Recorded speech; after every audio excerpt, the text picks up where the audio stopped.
Today we're going to talk about membrane transport or transporting materials through a cell membrane.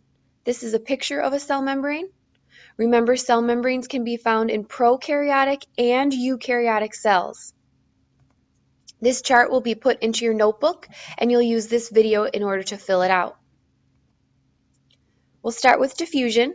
Diffusion is an example of passive transport, meaning the molecules are going to move from an area of high concentration or a high amount of molecules. It's going to move towards an area where there is a low concentration or a low amount of molecules. So these yellow molecules, there's a high amount of them on the left, so they're going to move to the right where there's less of them. Diffusion can work both ways, so molecules can enter the cell membrane and molecules can also exit the cell membrane. So here, the yellow molecules, there's a high concentration on the left, so they're going to move towards the right. And here, the purple molecules, there's a high concentration on the right, so they will move towards the left. Diffusion is passive transport, so that means that there's no energy needed or no ATP needed for these molecules to move. The next example is osmosis. Osmosis is another example of passive transport, meaning no ATP is needed. The only difference between osmosis and diffusion is that osmosis deals only with water molecules. So here the blue dots are water molecules. There's a high concentration of them on the left, so they're going to move towards the right where there's a low concentration of them. The orange dots would be solute molecules, so they're not water. So there's a high concentration on the right, so they will move towards the left where there is a less or low concentration of them. Facilitated diffusion is the same as regular diffusion. You're still moving from an area of high concentration to an area of low concentration. The only difference is you're using a protein channel. So these molecules are too big to fit through the regular cell membrane as the molecules can in regular diffusion. Last, we have endocytosis and exocytosis. These are different from any of the three examples we've talked about because these are an example of active transport.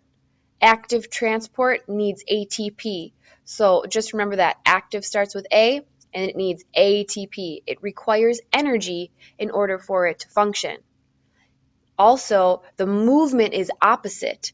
So here we're going from an area of low concentration and we're moving towards an area of high concentration. Same thing over here. There's a low amount of molecules and it's moving towards an area of high amount of molecules.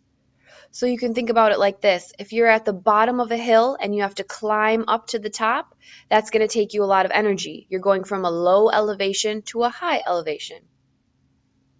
Endocytosis is when molecules enter the cell, and exocytosis is when molecules exit the cell.